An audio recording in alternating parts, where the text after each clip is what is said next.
What's going on, you guys? It's yours truly, the real Sakurai here, and today, well, you guys already know this.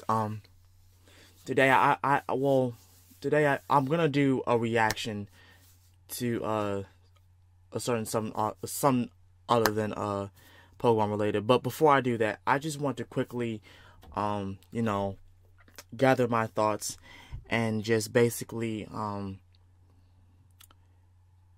just answer a question before it gets questioned, but before the question comes. Um, from what I have gathered, there have been, well, it's not even there have been, but there is someone, a certain someone, who he doesn't have the guts to comment, but he has the guts to dislike the video every time I do a reaction or a video that's regarding a certain popular topic. And the first one was obviously Sun and Moon. The second time it was about the movie, and then third time it was about Ultra Sun and Moon, and then this time, before the hour passed up that I had uploaded it, it already got a dislike.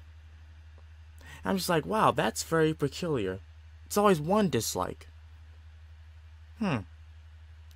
And to be honest, I'm not even worried about it. To be honest with you, it's more like funny to me because like you really dislike whenever I talk about a certain topic that has something to do with this. Is that something that's that's a popular theme or something that's that everyone's talking about. And but before I go off on that, I just want to quickly say this. I am not doing these these reactions or these these popular topics mainly to get popular. I don't care about being popular. I've never cared about being popular, and I'm not gonna start now. That's not what this channel is about.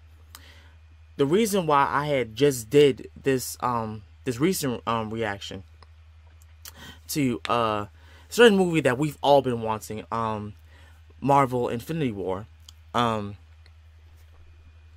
because for one, for those of you who don't know, my life does not consist of mainly just Pokemon, and I had to really remember back again before I started endousing myself into more more Pokemon stuff and do all that. I actually bought a whole bunch of Pokemon stuff for my little Christmas thing, and then it just hit me like, I like more than just Pokemon. And it really just had me thinking this, like, your channel doesn't have to consist of just Pokemon. You can do whatever you want, because what I was getting ready to say was that my life, when I was a kid, I had grown up to so many cartoon shows. You're probably gonna hear about it in this in the next Poke Talk, which is gonna be up. I grew up with Spider-Man, not the 90s Spider-Man cartoon. I grew up with the 90s Iron Man cartoon. I grew up with the 90s Hulk cartoon. I grew up with the X-Men cartoon, the classic one everyone remembers. I grew up with Captain America when he was in Spider-Man at that last moment when he was battling the Red Skull. I grew up with I grew up with watching the first Spider-Man movie. I grew up with watching Daredevil. I grew up with watching all of these superhero movies. Like, I'm a Marvel fan at heart. Like, DC is awesome. Don't get me wrong, DC is awesome. I love DC, but I generally favor Marvel more. And it's because of the fact that it pulled my heart when I was a kid. Now, mind you, I still grew up with with Batman and Superman, even though I don't really like Superman, and the Justice League and all that so forth. Those were all really good. I love that. Batman is one of my most favorite, DC comics of all time, because it had more than just Batman as a character. It had a whole bunch of other characters that I love, heroes and villains. I love them. I love them all. And when I tell you that I have been waiting for this movie to drop, this trailer to drop, I've been waiting for the trailer to drop. It has been a good 10 years since we saw, a lot of us Marvel fans saw, the scene where you just see Thanos' fist, and then he smirks. It's been that long. It's been that long since, Colonel Fury came to Stark about the Avengers assembling.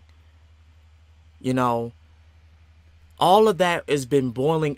All of that has been boiling up to this point, and I want you to know that when I had done that reaction, I know it seemed like I was as stale. I was like a wooden plank, but it was simply because I could not bring to words how excited I was for this doggone movie. Like, it took everything in me to not cry. It took everything in me to not jump up out of my chair and just thank Jesus for the fact that I get to watch this movie. Because many of us thought that we weren't even going to even see this movie. Many of us thought that. Especially me. I didn't think I was going to see this movie. But yeah. I've watched this doggone trailer since I did that reaction like at least 15 or 20 times.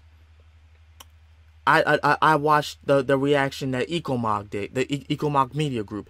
I watched the reaction with one of my favorite couple reactors, Dwayne and Jazz. I watched that. I watched one with Tyrone Magnus. I watched one with Akasan. I could not get enough of watching this doggone trailer and feeling this urge of just of just satisfaction, because that trailer delivered. It delivered so much. It made me love Marvel all over again. And because I want you to know, I went to watch Thor Ragnarok. That movie was freaking dope. I loved that doggone movie. And it really made me sad that I didn't react to that trailer. Why didn't I react to that when that came out? Because that trailer was boss. That trailer was awesome. And it made me think about, like, you know what? I'm slowly but surely gonna be, adding more stuff to my channel rather than just Pokemon. And even though I said it, that in, a lot of my videos, I even commented to some people that this was just a Pokemon channel, and I wanted to just show my love of Pokemon and bring Pokemon, like Pokemon fans, Pokemon trainers in.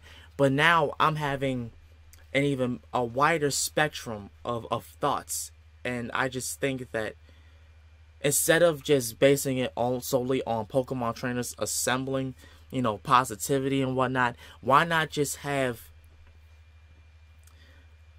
a group of people who love the same things I love, who enjoy the same things that I enjoy, all come together in a positive way, instead of just bashing at each other back and forth and whatnot, and just enjoy myself and enjoy the people that I get to share my my life with. Because I'm gonna be honest with you, I cannot wait until next year. Everything that's not even non-Pokemon is coming out. Everything this year is at the end of this year is coming out. Star Wars is coming out. That new Star Wars movie. Black Panther for next year is coming out. I cannot wait for the Black. Oh my God, Black Panther is gonna kill it. It's gonna kill it. And then we got Infinity Wars. That's a trilogy at itself. That's a freaking trilogy. So yeah, y'all just expect to see a whole bunch of stuff for this channel. Expect a whole bunch of stuff. We're gonna, we're still gonna finish up the projects that we have. Don't get me wrong. We're still gonna finish that up, but I want you to know that genuinely, this is gonna be more than just a Pokemon channel. And it's gonna take me some time to, create a new channel banner and all that type of stuff, but it's okay. All that comes with time, and which I'm probably gonna do tonight if I have the energy to. But just expect that, and expect more things to come, bigger things to come. So yeah, let's just get to this darn reaction I was planning to do.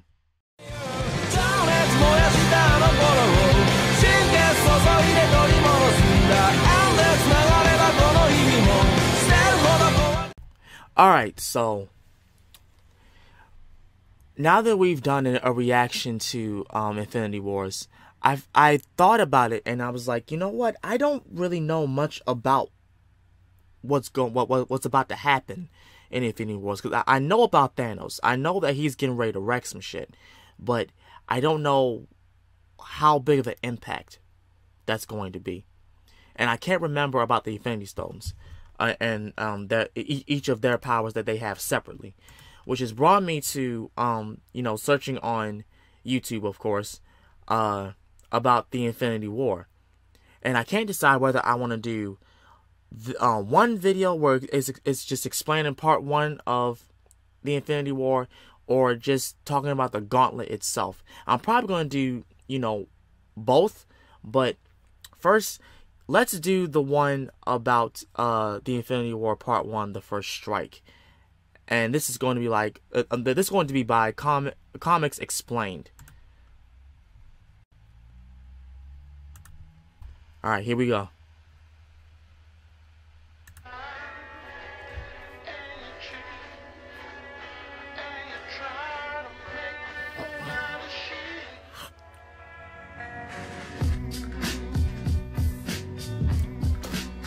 Hellfire Club, Future Foundation, Fantastic Four, Marvel Comics. Oh my gosh. Old Man Logan. Oh wow. Yeah, everyone is in this. Everyone's in this. This is part 1.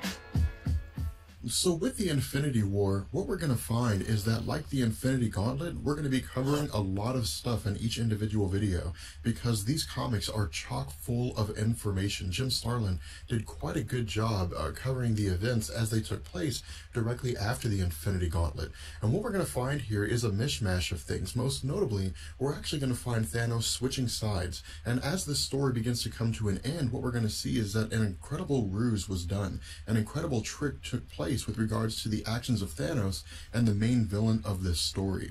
Well, what we see as we pick up with this is that, again, if you recall our discussion about the Infinity Gauntlet, we had talked about how once the event was over, that Thanos had relegated himself to a peaceful life. He had stepped away from his attempts to take over the universe and has simply just more or less gone into a reclusive nature. And so one of the things he had done is he had taken his previous garb and he had hoisted it up on a scarecrow of sorts. And so as we open this story, we see what appears to be another version of Thanos wearing the exact same outfit that he normally wears, approaching the home of the normal Thanos. And what we see here is that this duplicate of Thanos, this doppelganger, as we'll later figure out, is approaching the front door, and when he opens it, the real Thanos is of course standing inside analyzing some kind of a data pad. And when Thanos turns around to see who it is that's standing at the door, there's no one there. And so what he does is he walks outside to look around.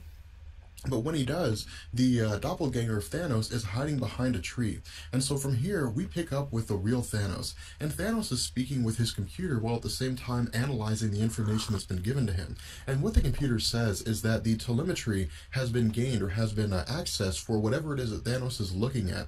And the computer says that Thanos will most likely need to, I guess, examine the information that's been given before he actually travels to the location of whatever it is he's discovered. And so what we learn here here is that there's some kind of trans-dimensional anomaly that's taken place out in space. There's something going on here that appears to be I guess a rift of sorts between our dimension, the Earth 616 dimension, and another dimension somewhere else. But again, this is all just hypothetical stuff. Thanos doesn't really know exactly what's going on here. And so what the computer says is that it's launched a probe, and the probe is designed to travel towards this rift and presumably gain as much information and possibly even travel through the rift if it can. Now, what the computer says is that the probe will most likely be destroyed here, but Thanos says this is irrelevant. That the only thing that really matters here is that the probe is able to gather the information Thanos needs and transmit that information back. And the probe is successfully able to do that. And what Thanos tells us here is something very, very important. Thanos, of course, as we had seen in the Infinity Gauntlet, had wielded absolute power. And so there really were no mysteries with regards to the universe for him. And even after the Infinity Gauntlet event, going forward, very little is actually surprising to Thanos due to the time that he had wielded the Infinity Gauntlet. And so as Thanos is going over these readings, he comes across something that is very surprising to him. He says that he's never really seen any readings like this before, which indicates to us that whatever it is that's taking place here is beyond the scope of Thanos' understanding of the known universe, indicating this could very well be something that takes place in an alternate dimension that has somehow managed to pour into our universe. And so when the computer asks Thanos what conclusion he's come to, Thanos says there's only one conclusion he can draw, that conclusion being that the universe is in grave peril. And so we pick up with Thanos as he is switched out his garb, his I guess his monk-like uniform for his normal armor. And of course the computer asks whether or not on-site research is required here, and Thanos says yes. Thanos says that sometimes the only real way to understand what's going on with something is to actually travel to it and to investigate. And so the computer offers to reconstruct another one of the flyers that Thanos has. Of course, we had seen this flyer during the Infinity Gauntlet and the Thanos Quest stories. But Thanos, of course, tells us that the previous design had been destroyed, but that Thanos never really forgets any form of technology once he learns about it, which tells us that, of course, this ties into his intellect. And while the computer says that the previous flyer had some sort of mystical qualities, most likely given to Thanos by Mistress Death, Thanos says that this flyer lacks those mystical qualities, but that the purpose of the flyer will suffice, and that it will allow him to teleport throughout the cosmos and arrive at whatever this anomaly happens to be. And this is a very interesting part here. What the computer does is it asks Thanos whether or not he can provide any kind of ETA for when he'll get back. And Thanos says the question is not when he'll get back, the question is will he get back, indicating to us that what's taking place here may very well lead to the doom of Thanos, something that Thanos himself recognizes. And so from here, we switch to Peter Parker as he's traveling through New York. And as Peter Parker describes it to us, this is a pretty mundane night. There really isn't a whole lot going on here. But as Peter Parker is traversing through the city, we realize that Peter Parker is being watched. And Peter Parker is being watched by the doppelganger. Now, for those of you guys who are relatively familiar with Spider-Man, albeit not in an in-depth way, but are familiar with the character of doppelganger but were curious about his origins, this is it. This is when the doppelganger first shows up in Spider-Man comics during Infinity War issue number 1. This is the version of Spider-Man that is in effect exactly like him with regards to his physical appearance, with the exception of the fact that of course he has 6 arms and some claws and whatnot. But again, what we see is that as Spider-Man is going through the city, that this doppelganger begins to follow Spider-Man. Now from here, we pick up with a very interesting development. What we learn here is that Galactus was apparently doing the exact same thing that Thanos was doing, that he was analyzing this trans-dimensional anomaly. But what Galactus has come across is a catatonic eternity, indicating to us that whatever power is in possession of whatever was able to create this trans-dimensional anomaly also has the same power that could place eternity in a catatonic state. And because eternity is the foremost authority, or I guess the foremost and most powerful being in the Earth 616 universe, it stands to reason that whatever it is that's going on here is a power that supersedes eternity, possibly indicating maybe the return of the Beyonder or something like that.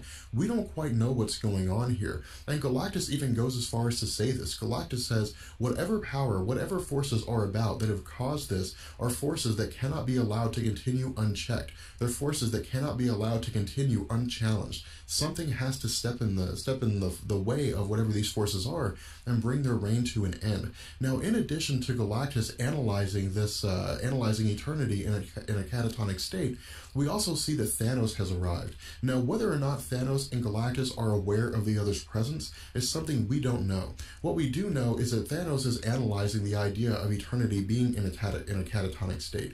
And what Thanos says here is that the energy readings he's picking up are strangely familiar. They're energy readings that he recalls to a degree, but he can't touch on, which tells us, of course, that whatever energy readings these are not based on the Infinity Gauntlet. That surely, if these readings were based on someone who had somehow managed to defeat the Infinity Watch and capture all of their Infinity Gems, that Thanos would immediately recognize the signature, because this event takes place so closely after the events of the Infinity Gauntlet.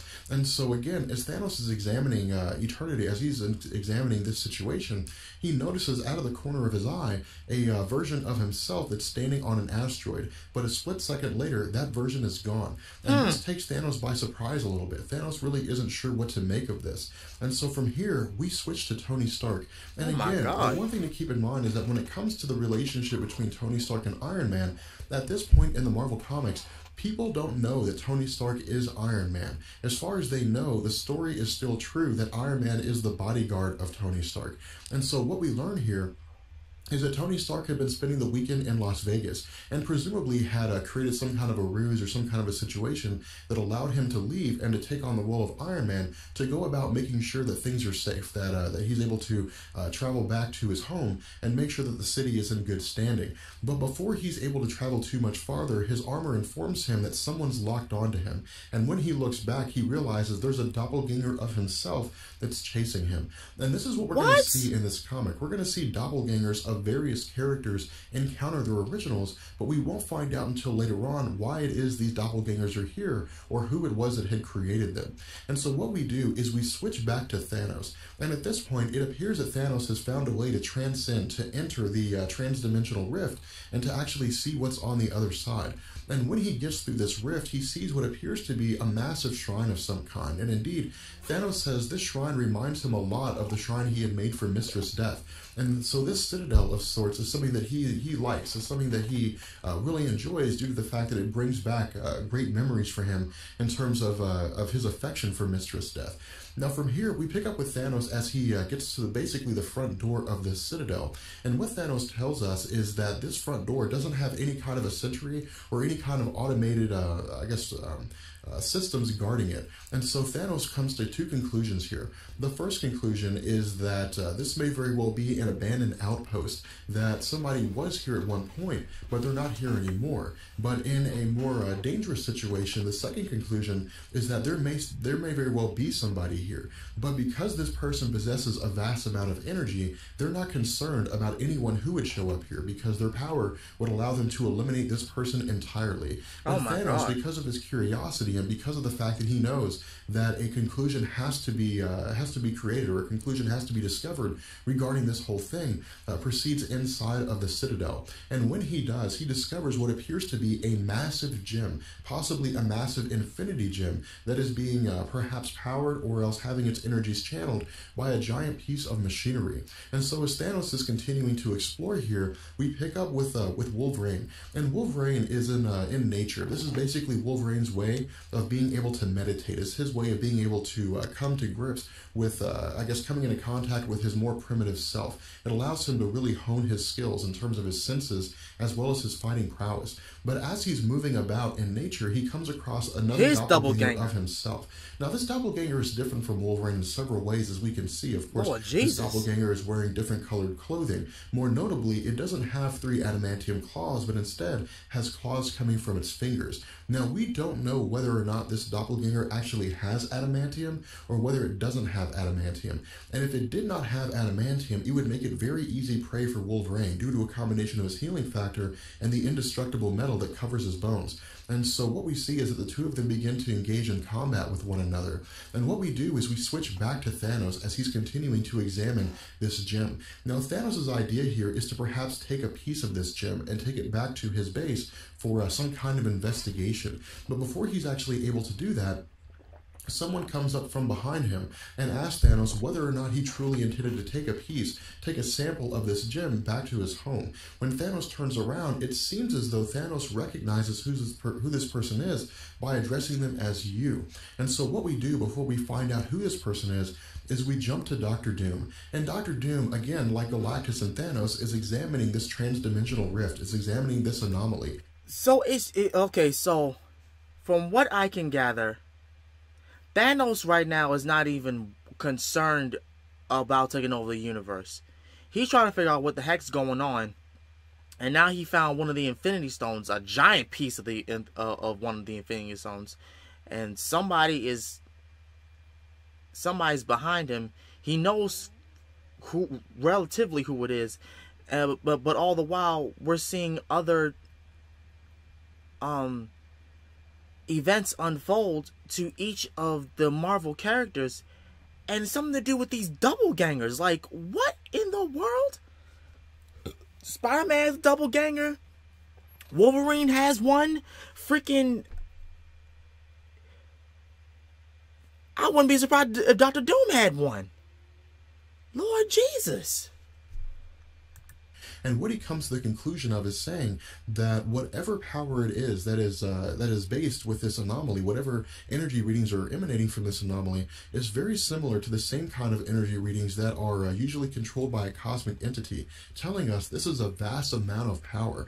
And so what Dr. Doom tells us here, what he says, is that while some individuals would look at this anomaly and be fearful, while they would be terrified of it, Dr. Doom looks at it and says, this is an opportunity. Dr. Doom ain't afraid of that shit. He's tried so many times before to gain absolute power. Right. But what Dr. Doom says is that his ability to go further with his investigations, with his studies, is limited by the technology of his time, which is very interesting to us because Dr. Doom, as one of the most intelligent people on the planet, is very advanced in terms of his technology. He is. And so what he says is that he's going to have to go to someone whose technological understanding is beyond his scope, or at the very least, the person's ability to access technology is beyond anything that he's capable of. And so what we do is we switch to Reed Richards, to Four Freedoms Plaza. And again, Reed Richards, like Dr. Doom and Thanos and Galactus, is examining this anomaly. And as he's examining this anomaly and going over these various readings, we see that some kind of a hand that appears to be a version of his own reaches up from behind him. And what we do is we switch to this conflict between the doppelganger of Reed Richards and Reed Richards himself. And this presents a very interesting conflict here because, again, because Reed Richards is able to stretch his body, because he's able to move various parts of his body in ways that normally aren't done, both the doppelganger and Reed Richards engage in this very snake-like kind of combat where they get so intertwined that we don't know who's who. We have no idea which hand belongs to which. But what we see is that one of the hands goes to reach for some kind of a laser gun and is able to pull the laser gun down, but another hand tries to stop this person from using the laser gun. So again, we don't know which hand this belongs to. Now the laser gun is fired and one of the Reed Richards is either killed or knocked unconscious.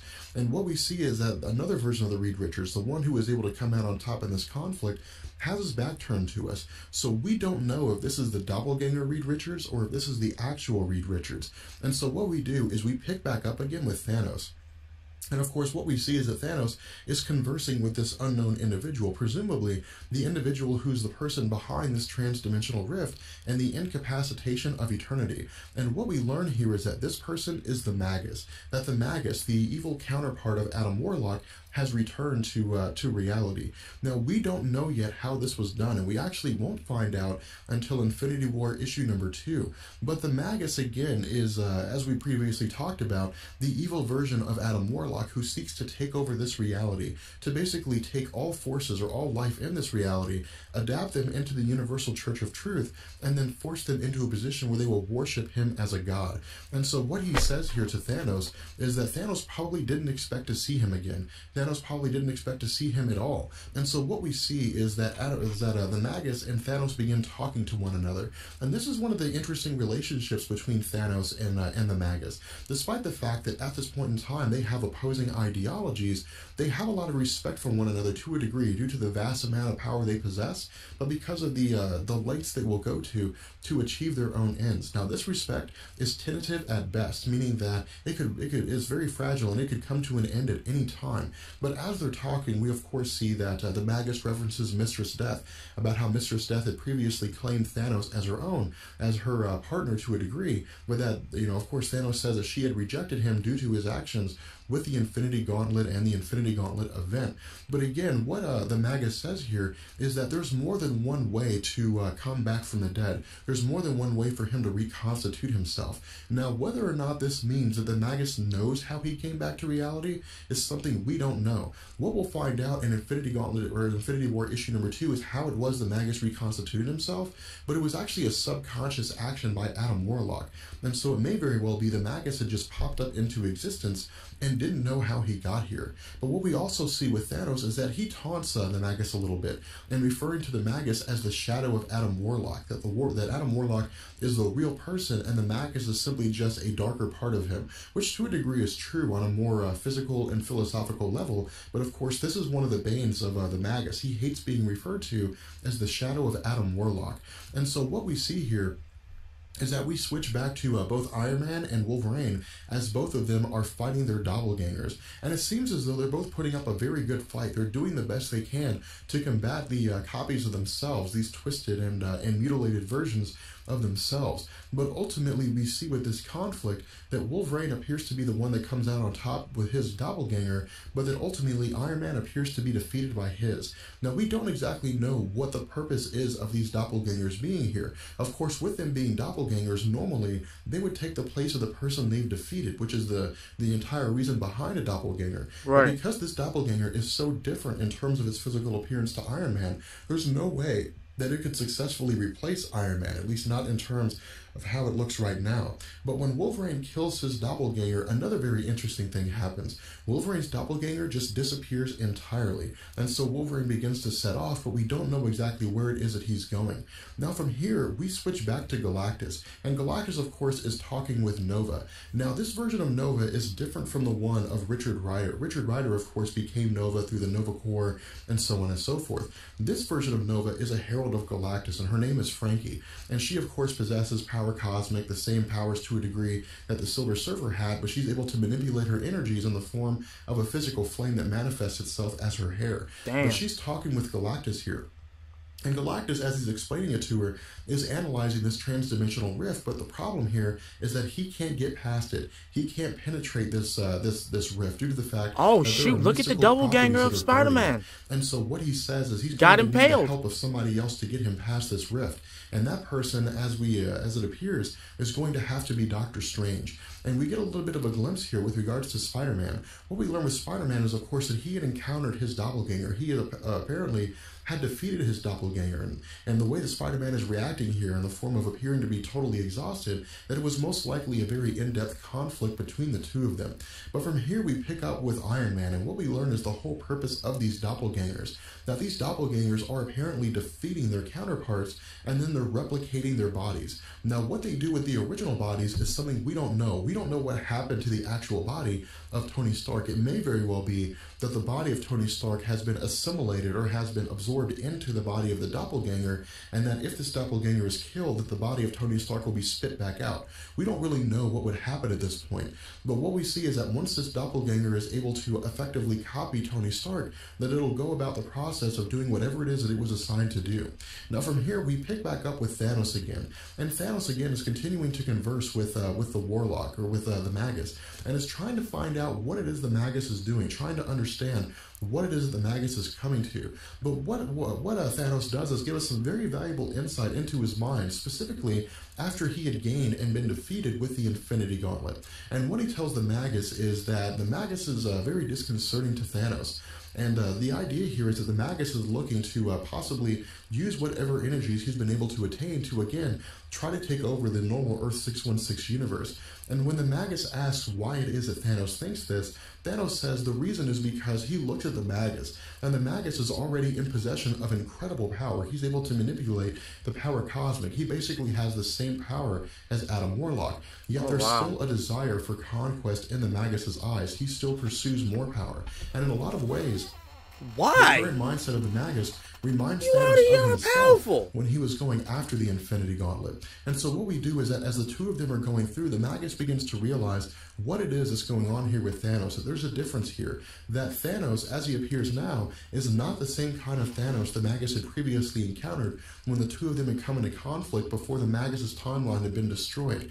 The Magus refers to Thanos as a weaker version of himself. He said that Thanos doesn't really have the same edge that he used to, that Thanos' priorities are entirely different here. And of course, Thanos is not very receptive to this. He's a little irritated by this, but again, Thanos is trying to figure out what the motivations, what the attempts are, I guess the basis behind the Magus' actions are here. But as the Magus begins to understand what's going on, as he begins to pick up what it is that Thanos is trying to do here, he basically institutes, or I guess brings in, all these different versions, these different doppelgangers of superheroes that have apparently been created. Among these doppelgangers, we of course see most of the X-Men, we see X-Factor, we see Nova, Alpha Flight, pretty much all the individuals that we would expect to see among the most prominent groups in Marvel Comics at this time. And so one of the last things that the Magus tells Thanos is to let Adam Warlock know that he's coming, which is a very, very dire thing here. And the reason why is because if the Magus wants Warlock to know that he's going to be there,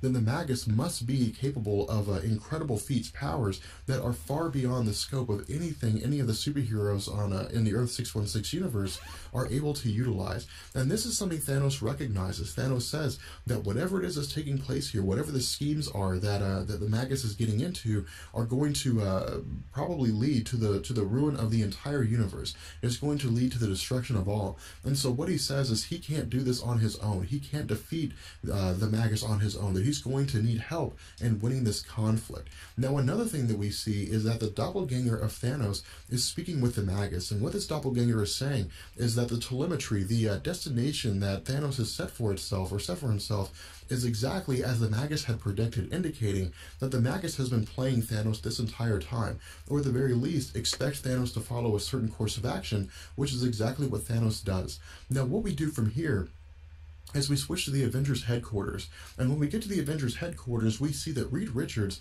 is calling a meeting among various superhero groups. Of course, he's calling the Avengers, he's calling the X-Men, and he's calling the New Warriors.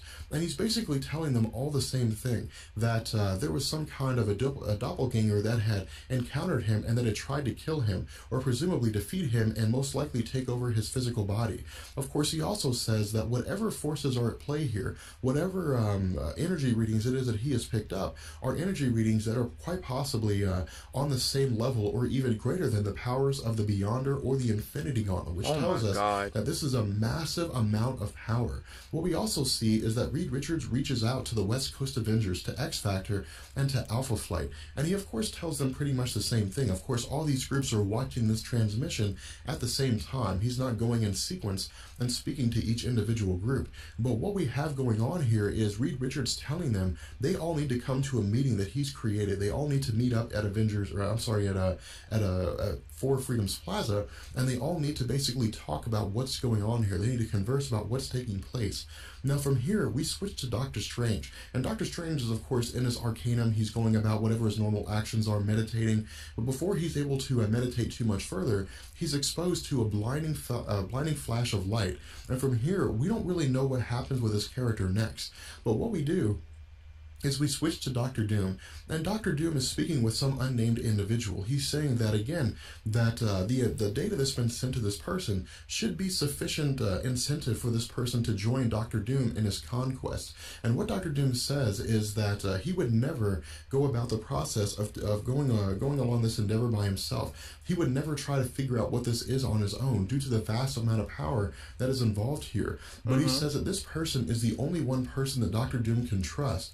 But what he also says is that the two of them working together could be dangerous. It could be dangerous in the sense that people could see what they're doing and they would try to capture them. Or it could be that they may tap into a power that they can't control. But more so than that, and more importantly to Dr. Doom than that, the energy that he's detected here is something that's very important, something that can't be denied, because what it is it's the combination of 5 particular artifacts. Now, he doesn't tell us what these 5 artifacts are, but what he says is that one of them is enough power to lay waste to the entire universe, but 5 of them being combined into one massive power source is something that would allow Dr. Doom, along with this individual that he's speaking to implement their grand plans of taking over the entire universe and quite possibly other universes. And so what we learn here is that this person that Dr. Doom is talking to is Kang the Conqueror, who has traveled to the 20th century for the purpose of combining his efforts with Dr. Doom to allow the both of them to go about their plans of conquest. Now, what we also do is we switch to Monster Island, to the home of Mole Man, and what we have here is a scenario where the Infinity Watch has basically turned this place into a headquarters of sorts, but it's done with a very tenuous agreement with Mole Man. Now, we don't exactly know what the agreement was that was made between Mole Man and Warlock, but whatever this agreement was is of such degree that it allows Warlock and the Infinity Watch to use this place as a base of operations, but it also allows Mole Man to continue his schemes to a degree, to the sense that he's able to go about the process of maintaining his endeavors, but only insofar that it doesn't come into conflict with the actions of the Infinity Watch. But what we also find out here is that there's another person that's joined this group, and this person that's joined them is Thanos. Now, initially, the idea here may be, at least as far as the Infinity Watch is concerned, that Thanos has perhaps come by to seek retribution, that he may actually be here to try to capture their Infinity Gems. But what Thanos tells us here is that he's not here to fight any of them, that what he's here for is their help, indicating he is going to enlist the aid of the Infinity Watch to help him defeat the Magus. With that being said, I will catch you guys later. Peace. Oh my god. Oh my god. That's honestly scary. Cause I'm sitting here thinking that, you know, maybe, you know, it's just the whole deal about Thanos just wanting the gems and all that. No, it gets deeper into that. I think this is past the point where or is it at that point where Thanos wants the gems? I mean the Infinity Stones. I don't know. I honestly don't know. But I'm gonna end it off right here.